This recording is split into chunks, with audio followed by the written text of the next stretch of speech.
In the year 2009, the city of Owerri witnessed a confrontation that very few people ever talk about today. It was a clash between two groups that no one expected to cross paths in such a manner, the Black Axe and the Maphites.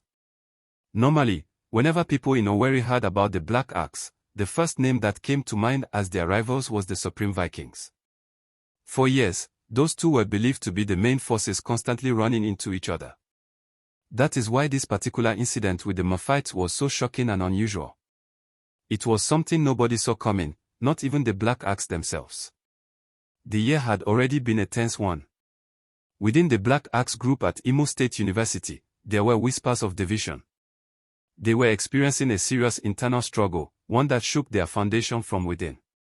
People around the campus didn't know the exact cause, but many speculated that it had to do with leadership, specifically, who was going to take control and lead the organization at the university.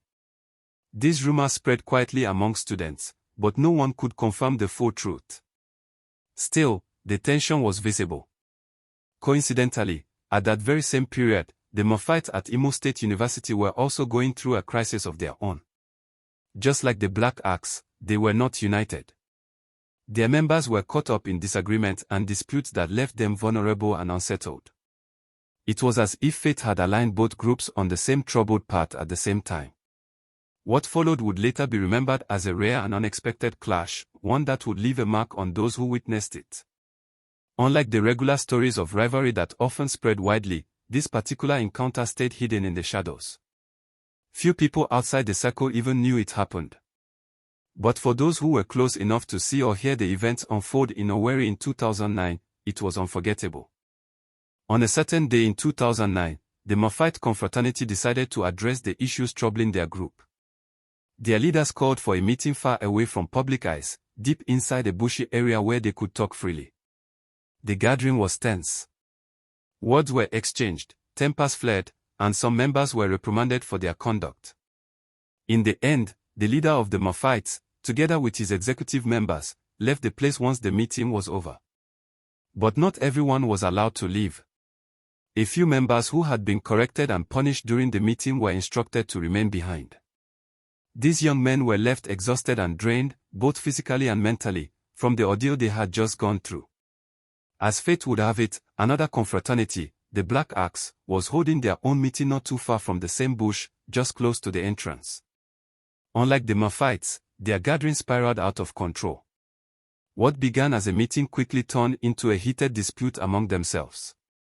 Voices were raised, arguments broke out, and before long, it escalated into an internal clash. The group could no longer hold together in unity. One side turned against the other, and the confrontation became so intense that a number of members were forced to flee for their safety. Those fleeing Black Axe members, in their desperate run, charged straight toward the direction of the bush, the very same bush where the Maphite members had been left behind to endure their punishment. What happened next was something no one could have predicted. The Maphite members, 4 in total, were completely worn out. Their bodies still ached from the punishment they had received earlier. They were unarmed, tired, and in no position to defend themselves. On the other hand, one of the fleeing Black Axe members carried a weapon. The moment the two groups crossed paths, the balance of power shifted instantly. The Maphites stood at a disadvantage, caught off guard and unprepared, while the armed Black Axe member held the upper hand. It was in that critical moment, when desperation and fear collided with exhaustion and vulnerability, that the spark for a much larger conflict was struck. This unexpected encounter would go on to shape the rivalry between the two confraternities in ways no one present that day could have imagined. As the fleeing Black Axe members charged deeper into the bush, their minds were still clouded with fear and adrenaline from the internal clash that had just scattered their own ranks. In their confusion, they suddenly stumbled upon 4 young men who happened to be the Maphites left behind earlier. But in that heated moment, the Black Axe members did not realize they had run into another confraternity entirely. Instead, they assumed that these 4 figures were part of the rival section of their own group who had been chasing after them. Without hesitation, the fleeing Black Axe members began to echo their familiar chants, a way of identifying themselves and gathering courage. To their surprise, the 4 Maphites, who were also caught up in the sudden encounter, responded with chants of their own. But because the Black Axe members in Owerri at that time had little or no knowledge of who the Maphites were, they could not recognize that these were outsiders. The Maphite confraternity was still relatively new in the environment, and unlike the Supreme Vikings, who were the Black Axe's more prominent and long-standing rivals, the Maphites were not yet widely known or understood. The confusion of chants clashing in the thick bush created a tension that escalated within seconds. In that blur of misunderstanding and panic, one of the fleeing Black Axe members, who was armed, decided to act. Shots were fired in the direction of the Maphites. The sound of gunfire shattered the silence of the bush. Instinctively, the Maphite members scattered in fear, running as fast as their exhausted bodies would allow them. 3 of them managed to escape, stumbling and panting through the undergrowth. But one of them, a young man known among his peers as Chime, was not so fortunate. A bullet had struck him during the chaos. Wounded and weakened, he could not keep up with the others. Alone and struggling, he fell behind, unable to escape with his fellow members. Time passed before the Maphites who had managed to flee gathered the courage to return to the scene. Driven by loyalty and worry for their missing brother, they ventured back into the bush to search for Chime. Sadly, what they found left them heartbroken. Chime's lifeless body lay where the tragedy had unfolded. The weight of the discovery crushed their spirits. The Maphites were filled with grief and anger. To them, the loss of Chime was not just the death of a member, it was a painful reminder of their vulnerability in a space where they were still trying to establish their presence. His passing ignited a fire of resentment and determination among them. This moment, the mistaken clash, the chants that went unanswered, and the death of Chime became the turning point. It marked the genesis of the first ever recorded confrontation between the Black Axe and the Maphites in Owerri. What started as confusion born out of internal disputes and mistaken identity grew into a conflict that neither side had initially anticipated.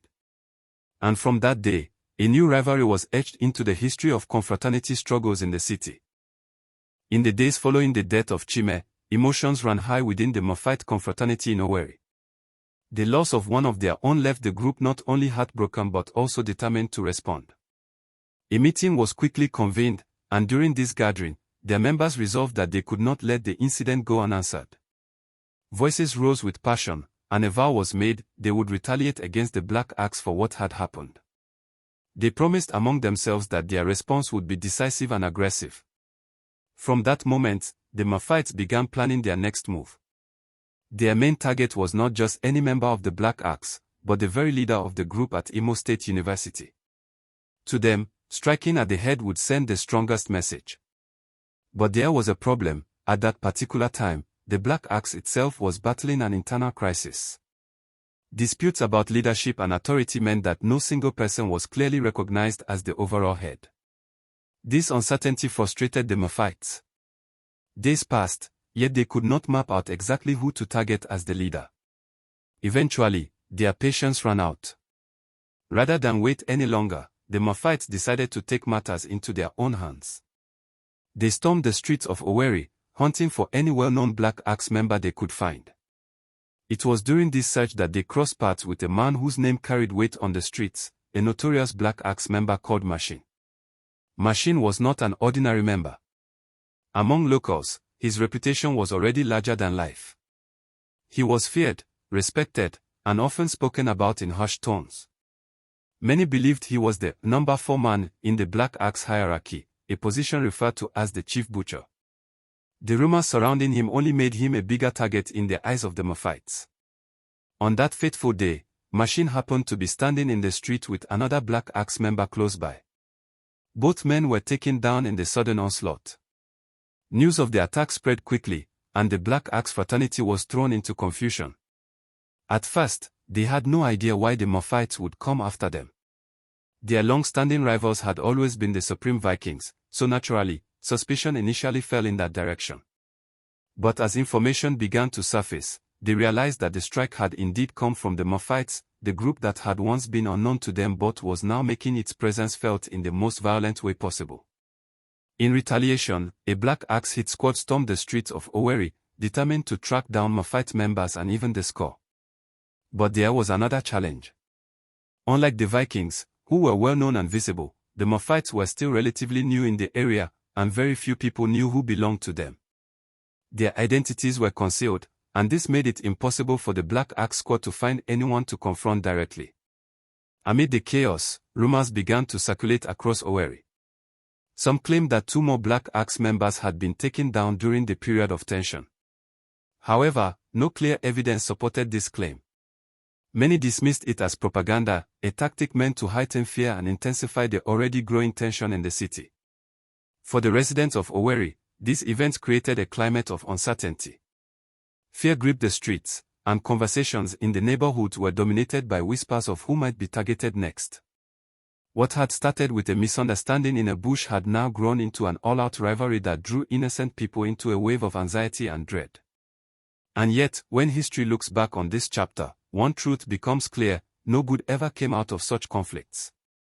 Lives were lost, families were left grieving, and communities were thrown into turmoil. This story serves as a reminder to everyone: say no to cultism, say no to criminal activities, and say yes to peace. Only through peace can young people build a future worth living for.